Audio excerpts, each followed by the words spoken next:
ശബരിമല സ്വർണ്ണക്കൊള്ളയിൽ വീണ്ടും അറസ്റ്റ്. മുൻ administrative officer ശ്രീകുമാറാണ് അറസ്റ്റിലായത്. ക്രൈംബ്രാഞ്ച് ഓഫീസിൽ വിളിച്ചുവരുത്തിയാണ് അറസ്റ്റ് രേഖപ്പെടുത്തിയത്. പാളികൾ കൊണ്ടുപോകുമ്പോഴും തിരികെ കൊണ്ടുവരുമ്പോഴുമുള്ള അഡ്മിനിസ്ട്രേറ്റീവ് ഓഫീസറാണ് ശ്രീകുമാർ. ശ്രീകുമാറിന്റെ മുൻകൂർ ജാമ്യാപേക്ഷ ഹൈക്കോടതി തള്ളിയിരുന്നു. ഇതിന് പിന്നാലെയാണ് അറസ്റ്റ്. അർജുൻ കല്യാടുണ്ട് വിവരങ്ങൾ നൽകാൻ. അർജുൻ, തദ്ദേശ തെരഞ്ഞെടുപ്പ് കഴിഞ്ഞതിന് പിന്നാലെ ഇപ്പോൾ ശബരിമല കേസിൽ, സ്വർണ്ണക്കവർച്ചാ കേസിൽ വീണ്ടും ഒരു അറസ്റ്റ് ഉണ്ടായിരിക്കുന്നു. ഈ സ്വർണ്ണപ്പാളി പുറത്തു കൊണ്ടുപോകുമ്പോഴും തിരിച്ചു കൊണ്ടുവരുമ്പോഴും ഉണ്ടായിരുന്ന അഡ്മിനിസ്ട്രേറ്റീവ് ഓഫീസറാണ് ഇയാൾ. ഇതിൽ വ്യക്തമായൊരു പങ്ക് മനസ്സിലാക്കി തന്നെയാണ് ഇപ്പോൾ അറസ്റ്റിലേക്ക് കടന്നിരിക്കുന്നത്, അല്ലേ?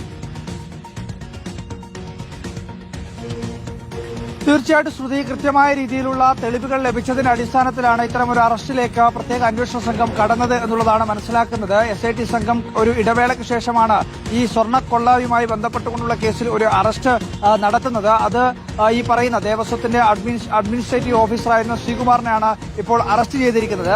ഈ സ്വർണ്ണപ്പാളികൾ അവിടെ നിന്ന് കൊണ്ടുപോകുമ്പോഴും അത് പിന്നീട് തിരിച്ചെത്തിരിക്കുന്ന ഘട്ടത്തിലുമെല്ലാം തന്നെ ഈ ശ്രീകുമാർ ആയിരുന്നു അഡ്മിനിസ്ട്രേറ്റീവ് ഓഫീസർ എന്നുള്ളതാണ് പ്രധാനമായും ഈ അറസ്റ്റിലേക്ക് നയിച്ചത്. ഇതുമായി ബന്ധപ്പെട്ടുകൊണ്ടുള്ള പങ്ക് വ്യക്തമായതിന്റെ അടിസ്ഥാനത്തിലാണ് അറസ്റ്റ് ചെയ്തത് എന്നുള്ള കാര്യം കൂടി മനസ്സിലാക്കാൻ വേണ്ടി കഴിയുന്നത്. മുരാരി ബാബു അഡ്മിനിസ്ട്രേറ്റീവ് ഓഫീസർ ആയിരുന്ന സമയത്താണ് ഈ സ്വർണ്ണപ്പാളികൾ ഇളക്കി പോകാനുള്ള തീരുമാനമെടുത്തതെങ്കിലും ഈ പാളികൾ അവിടെ നിന്ന് കൊണ്ടുപോകുന്ന സമയത്ത് ശ്രീകുമാർ ആയിരുന്നു അഡ്മിനിസ്ട്രേറ്റീവ് ഓഫീസർ എന്നുള്ള കാര്യം വളരെ പ്രധാനപ്പെട്ടതാണ്. അതിന്റെ ഭാഗമായി ശ്രീകുമാറിന് ഉൾപ്പെടെ കൃത്യമായ രീതിയിൽ ഈ സ്വർണ്ണക്കൊള്ളയിൽ പങ്കുണ്ട്, അല്ലെങ്കിൽ ആ കാര്യങ്ങളെല്ലാം തന്നെ അറിഞ്ഞിരുന്നു എന്നുള്ള ഒരു വിലയിരുത്തൽ പ്രത്യേക അന്വേഷണ സംഘത്തിനുണ്ട്.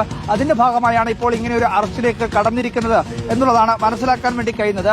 ഇഞ്ചക്കലിലുള്ള ക്രൈംബ്രാഞ്ച് SIT ഓഫീസിലേക്ക് വിളിച്ചു വരുത്തിയായിരുന്നു അറസ്റ്റ് രേഖപ്പെടുത്തിയത്.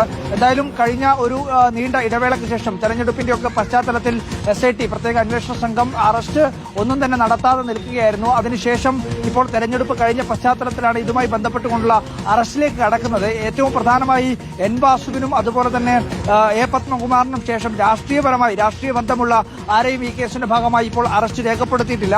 ഇനിയിപ്പോൾ ഒരു കടുത്ത നടപടികളിലേക്ക്, അല്ലെങ്കിൽ ഒരു നിർണായക നീക്കത്തിലേക്ക് ഉൾപ്പെടെ SIT കടക്കുമോ എന്നുള്ളതാണ് പ്രധാനപ്പെട്ട ഒരു ആകാംക്ഷയായി നിലനിൽക്കുന്നത്. കടകംപള്ളി സുരേന്ദ്രനെ ഉൾപ്പെടെ ചോദ്യം ചെയ്യാൻ വിളിച്ചു വരുത്തും തുടങ്ങിയിട്ടുള്ള കാര്യങ്ങളിലേക്കെല്ലാം, അല്ലെങ്കിൽ അത്തരം ചില സൂചനകളെല്ലാം പുറത്തു വന്നിരുന്നപ്പോൾ ഇനി അങ്ങനെ ഏതെങ്കിലും തരത്തിലുള്ള നീക്കം ഈ തെരഞ്ഞെടുപ്പ് കഴിഞ്ഞ പശ്ചാത്തലത്തിൽ ഉണ്ടാകുമോ എന്നതും വളരെ പ്രധാനപ്പെട്ടതാണ്. അതിന്റെ ഒരു തുടർ നടപടി, അല്ലെങ്കിൽ അതിന്റെ ഒരു തുടക്കമാണോ ഈ പറയുന്ന ദേവസ്വം അഡ്മിനിസ്ട്രേറ്റീവ് ഓഫീസറായിരുന്ന ശ്രീകുമാറിന്റെ അറസ്റ്റ് എന്നതും വളരെ ആകാംക്ഷയുണ്ടാക്കുന്ന കാര്യമാണ്. എന്തായാലും ഇതുമായി ബന്ധപ്പെട്ടുകൊണ്ട് ഒരു നിർണായക നീക്കമാണ് ഇപ്പോൾ ഈ SIT സംഘം നടത്തിയിട്ടുള്ളത്. ഈ സ്വർണ്ണപ്പാളികൾ ശബരിയിൽ നിന്നും കൊണ്ടുപോകുമ്പോഴും അത് തിരികെ എത്തിക്കുമ്പോഴും അഡ്മിനിസ്ട്രേറ്റീവ് ഓഫീസറായി ഉണ്ടായിരുന്ന ശ്രീകുമാറിന്റെ അറസ്റ്റാണ് രേഖപ്പെടുത്തിയിരിക്കുന്നത്. ഇതിൽ വ്യക്തമായ തെളിവുകൾ ലഭിച്ചതിന്റെ അടിസ്ഥാനത്തിൽ തന്നെയാണ് അറസ്റ്റ് എന്നുള്ള കാര്യം കൂടി നമുക്ക് മനസ്സിലാക്കാൻ വേണ്ടി കഴിയുന്നത്. തീർച്ചയായിട്ടും അർജുൻ കല്യാടാണ് വിവരങ്ങൾ നൽകിയത്. അർജുൻ സൂചിപ്പിച്ച പോലെ തന്നെ ഒരു ഇടവേളയ്ക്ക് ശേഷമാണ് ഇപ്പോൾ സ്വർണ്ണ കവർച്ചയുമായി ബന്ധപ്പെട്ട ഒരു അറസ്റ്റ് ഉണ്ടായിരിക്കുന്നത്. മുൻ അഡ്മിനിസ്ട്രേറ്റീവ് ഓഫീസർ ശ്രീകുമാറിനെയാണ് അറസ്റ്റ് ചെയ്തിരിക്കുന്നത്. അർജുൻ കല്യാടാണ് വിവരങ്ങൾ നൽകിയത്.